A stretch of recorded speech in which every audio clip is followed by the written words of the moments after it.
जय हिंद दोस्तों, नमस्कार सभी भाइयों को। साथियों, क्रेडिट कार्ड डिफ़ॉल्ट करने पर आखिर क्या हो सकता है?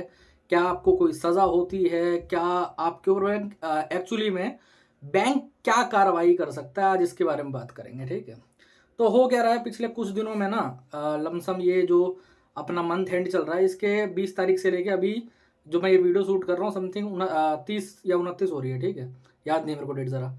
तो अब इन 10 दिन के अंदर ना कम से कम नहीं तो हज़ारों लोगों को व्हाट्सएप पर इस तरीके के मैसेज जा रहे हैं जिनके अंदर लिखा हुआ है कि आपके खिलाफ 30,000 कोर्ट में एक ये फाइल हो चुका है केस, आपके घर पे पुलिस आ रही है, इस थाने का नंबर दे दिया गया, वारंट नंबर इशू कर दिया गया है। ऐसे बहुत सारे लोगों को मैसेजेस आ रहे हैं कम से कम, ठीक है? उनमें से कुछ मेरे सब्सक्राइबर्स को आ रहे थे, कुछ मेरे क्लाइंट्स को आ रहे थे। तो उन्होंने जब पूछा, पता करा तो मैंने उनको सारी चीज़ें बताई इस बारे में और आप लोगों को किस तरीके से सावधान रहना है इससे मैं ये भी बताऊँगा आप लोगों को, ठीक है? तो सबसे पहले तो एक चीज़ जान लो कि क्रेडिट कार्ड अगर आपका डिफ़ॉल्ट है और उसमें आपने किसी तरीके का कोई ईसीएस नहीं लगा रखा है, ठीक है? वैसे 99% क्रेडिट कार्ड के अंदर जो इंडिया के अंदर चल रहे हैं, उनमें कभी ईसीएस लगा ही नहीं होता है। क्यों नहीं लगा होता? वजह ये होती है सिंपली क्योंकि क्रेडिट कार्ड का जो लोन अमाउंट रहता है, ठीक है? क्रेडिट कार्ड भी एक तरीके का लोन है। वो सबसे बेकार, सबसे घटिया अनसिक्योर लोन है क्रेडिट कार्ड, मैं आप लोगों को बताऊँगा। और सबसे ज़्यादा लाभदार भी आप लोगों के लिए मैं बता देता हूँ कैसे। कई लोग बोलते हैं ना कि सर लोन सेटलमेंट में क्या होगा और क्रेडिट कार्ड सबसे आराम से सेटल होते हैं, मैं जनरली बताऊँ तो। सबसे आराम से कैसे सेटल होते हैं? अगर कोई लोन 15 से 20% के अंदर सेटल हो रहा है ना, तो जो क्रेडिट कार्ड होगा वो 10 से 15% के अंदर सेटल होगा। क्यों? क्योंकि क्रेडिट कार्ड के अंदर बैंक के पास ज़्यादा कोई ऑप्शन है ही नहीं। जी हाँ, मतलब क्रेडिट कार्ड एक तरीके से कह सकते हो कि बैंक ने जुआ खेला था और वो जुआ हार गया है। तो अब जब जुआ हार गया तो जो हाथ में आएगा वो लेगा वो, समझे? कोई गारंटी नहीं है, अनसिक्योर लोन की तरह इसमें ईसीएस भी आपने नहीं लगा रखा। अगर ईसीएस लगा भी रखा है तो उस पे केस नहीं होता ईसीएस का। मैं बताता हूँ कैसे। कई लोग बोलते हैं ना सर ईसीएस लगा हुआ है तो ईसीएस का केस कर सकते हैं। देखो, जो क्रेडिट कार्ड का ईसीएस रहता है ना वो फुल अमाउंट पे नहीं रहता कभी भी, आपको पता होगा। क्रेडिट कार्ड का जो ईसीएस रहता है वो मिनिमम अमाउंट पे रहता है और वो लोग जानबूझ के लगवाते हैं। क्यों? क्योंकि क्रेडिट कार्ड जब आपको दिया जाता है, ओके, किसी भी तरीके का किसी भी बैंक का क्रेडिट कार्ड होगा, अगर आपने उसको लिया है तो वो सिर्फ एक पर्पज से दिया गया है कि ये कस्टमर जो है ये गलती से डिफॉल्ट कर दे और हम इस पर हैवी पेनल्टी चार्ज कर दें। आप आज कोई होम लोन लेने जाओ, आपको 8 से लेकर 13% की रेट में आराम से लोन मिल जाएंगे, होम लोन मिल जाएगा। अनसिक्योर लोन्स भी मिलते हैं जो एनबीएफसी देती है ना, वो भी आपको 8 से लेकर 15% की रेट में आराम से मिल जाएंगे, कोई दिक्कत वाली बात नहीं है। बट जो क्रेडिट कार्ड है अगर आप इसको डिफॉल्ट करते हो तो इसकी इंटरेस्ट रेट सोच के देखो कितनी बनती होगी। इसकी इंटरेस्ट रेट 30 से लेके 45-50% तक भी जाती है भाई। मतलब अगर आपका लाख रुपए का कार्ड है तो एक साल बाद जब वो डिफॉल्ट होके होगा तो 1.5 लाख रुपए हो जाएगा। अब लेकिन इसमें डरने वाली जितनी खास बात नहीं है, मैं बताता हूँ कैसे, ठीक है आप लोगों को। कई लोग डर गए होंगे कि यार साल भर बाद डिफॉल्ट करूंगा तो ये तो लाख का 1.5 लाख बन जाएगा, 2 लाख बन जाएगा, फिर क्या करेंगे हम लोग। मैं आपको उसका भी प्रैक्टिकल ऑप्शन बताऊंगा। होता क्या है, जब क्रेडिट कार्ड में कोई गारंटी नहीं है तो उस पर कोई केस होने वाला नहीं है। कुछ बैंक ट्राई कर रहे हैं कि क्रेडिट कार्ड के डिफॉल्ट पर वो फॉर्जरी का केस फाइल करते हैं आपके अगेंस्ट में। जो अपना 316 318 मतलब 420 का वो केस फाइल करने की ट्राई करते हैं। लेकिन ये जो केस है इसकी कोई बुनियाद नहीं होती है एक्चुअली में, ठीक है? इसकी कोई नींव नहीं है। ये सेम डे बेलेबल ऑफेंस है, एक बार बेल ले लो अगले डेट पे ये केस खारिज हो जाता है बहुत बार। समझ रहे हो? तो डरने घबराने वाली बात नहीं है। क्योंकि आपने कार्ड लिया था, आप पेमेंट कर रहे थे पहले, अब आपके पास पैसे नहीं रहे तो आप पेमेंट नहीं कर पा रहे हो। सीधी सी बात है, यहाँ पर बात खत्म है। इससे ज़्यादा आपको लोगों को समझने की जरूरत नहीं है। वहाँ पर आपके ऊपर कुछ खास ये लोग कार्रवाई नहीं कर सकते। क्या कर सकते हैं? आर्बिट्रेशन का नोटिस भेज सकते हैं, ठीक है? आर्बिट्रेशन के नोटिस के रिप्लाई अगर आप कर रहे हो टाइम टू टाइम, ऑब्जेक्शन दे रहे हो, स्टेटमेंट फाइल कर रहे हो, डिफेंस स्टेटमेंट जो होती है वो फाइल कर रहे हो, तो आपको आपके खिलाफ पहली बात तो कोई आर्बिट्रेशन का अवार्ड पास होगा नहीं। अगर ये लोग जाली अवार्ड पास भी कर देते हैं तो उसको कोर्ट में ये लोग इम्प्लीमेंट कर ही नहीं सकते। क्योंकि अवार्ड पास करने का ये मतलब नहीं है कि अवार्ड पास कर आपके घर से कोई भी आके सामान उठा के ले गया, ऐसा नहीं होता। उसके बाद जाके वो लोग सिविल कोर्ट में एक सिविल सूट फाइल करते हैं और उसके बाद ही प्रोसीजर होता है वहाँ से। वहाँ पर भी कोर्ट में हियरिंग चलती है, तो वहाँ पर वो लोग कर ही नहीं पाएंगे। आप लोग जाओगे, आप लोग अपने ऑब्जेक्शन दिखाओगे कि भाई ये रहा, खत्म कहानी वहाँ पर। ऐसे मेरे कुछ क्लाइंट के साथ हुआ था, मैं आपको बताता हूँ।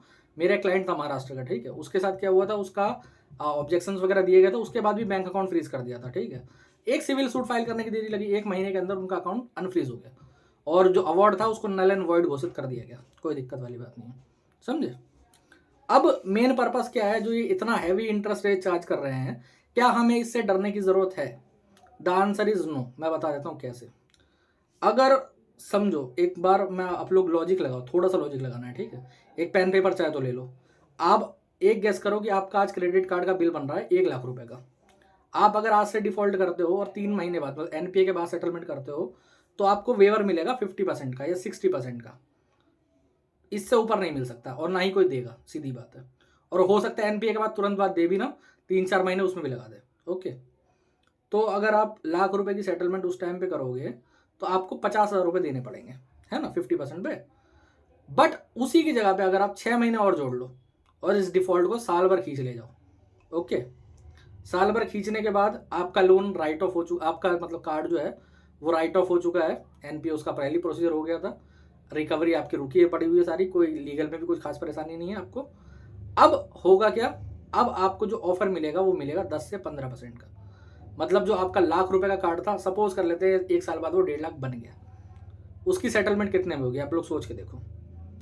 अगर मैं उसका 10% लगाऊं, या चलो 10 नहीं, आप लोग बोलते हो 10,000 बहुत कम हो जाता है, मैं उसका 15% लगा ले रहा हूँ, ठीक है।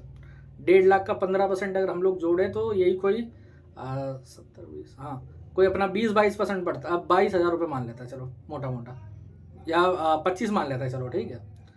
आप जो सेटलमेंट कुछ महीने पहले कर रहे थे उसमें आपको लॉस कितना हो रहा है, कम से कम हो रहा है 25,000 रुपये का लॉस आपको, अगर आप पहले वो सेटलमेंट कर लेते हो तो। वही अगर राइट ऑफ के बाद करते हो तो आपको कितना प्रॉफिट होगा, आपको प्रॉफिट होगा मोटा मोटा 25,000 रुपये का। और मुझे जहाँ तक पता है कि एनपीए के तुरंत बाद सेटलमेंट करनी भी नहीं चाहिए, क्योंकि होता क्या है कि दूसरे बैंक से अगर आपके लोन चल रहे हैं मल्टीपल और आप अचानक इतना बड़ा वो सेटलमेंट करते हो, ठीक है, कहीं पर 20-30-50,000 रुपये की सेटलमेंट एक बार में कर लेते हो, तो उन बैंकों को चांस मिल जाता है कि अब आपके खिलाफ ऑब्जेक्शन फाइल करने का, कि देखो इस कस्टमर के पास पैसे हैं, ये अपने कार्ड की सेटलमेंट कर रहा है 50,000 रुपये में, बट मेरे जो 10,000 रुपये की ईएमआई है वो इस पर नहीं दी जा रही है। तो वहाँ पर वो लोग इस तरीके के फ्रॉड के केस फाइल करते हैं कई बार, और हुआ भी है। एक मेरा सब्सक्राइबर था, मैं आप लोगों को बताता हूँ उनके साथ हुआ क्या था, घटना क्या घटी थी, समझ रहे हो। उनके खिलाफ फॉर्जरी का केस फाइल हुआ था कलकत्ता में।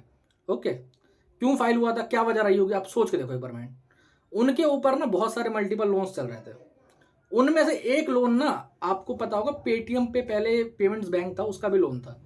तो वो जब बंद हो रहा था तो उनको अच्छा खासा सेटलमेंट का ऑफर मिल गया था, बट अमाउंट जो था वो 70,000 प्लस ही कर रहा था सेटलमेंट का तब भी, ठीक है। तो उन्होंने उतनी पेमेंट करवा दी। अब जब उतनी पेमेंट करवाई तो बाकी आप लोगों को लगता है कि दूसरे किसी बैंक को हमारी सिविल रिपोर्ट के बारे में कुछ पता नहीं चल पा रहा, बट वो लोग हमेशा ट्रैक रखते हैं मेरे भाई, हमेशा रखते हैं ट्रैक। तो वहां से ट्रैक हो गया, ट्रैक हो गया तो केस फाइल हुआ। केस में वहां ऑब्जेक्शन ये उठाया गया कि इनके पास 70,000 रुपये थे, बट ये 13,000 की ईएमआई नहीं भर पा रहे थे। बाद में वो केस में कुछ हुआ नहीं था, बेल वगैरह करके सेटलमेंट उसकी भी हो गई थी लोन की। बट आपको इस चीज़ों से बचना है, एक साथ इतनी बड़ी सेटलमेंट ना ही करो तो ज़्यादा बढ़िया रहेगा, ठीक है। और बाकी क्रेडिट कार्ड डिफॉल्ट के अंदर कुछ खास प्रॉब्लम आपको होगी नहीं। रिकवरी वगैरह आपको रोकने के लिए आपको कंप्लेंट्स वगैरह कुछ करनी पड़ेंगी, ठीक है। लीगल जो लीगल हमारा है उसके अंदर खाली आर्बिट्रेशन और कुछ नोटिस के आपको रिप्लाई देने की जरूरत पड़ सकती है, ठीक है। क्रेडिट कार्ड ऐसा लोन है जिसमें आपको ज़्यादा डरने घबराने की जरूरत नहीं है। ओके, तो दोस्तों आज का वीडियो शॉर्ट था, इतना ही है। अगर वीडियो अच्छा लगा तो चैनल को सब्सक्राइब कर लेना। अगर हमसे जुड़ना चाहते हो, हमसे बात करना चाहते हो, ऊपर नंबर आ रहा है, व्हाट्सएप पर मैसेज कर सकते हो, ठीक है। जय हिंद।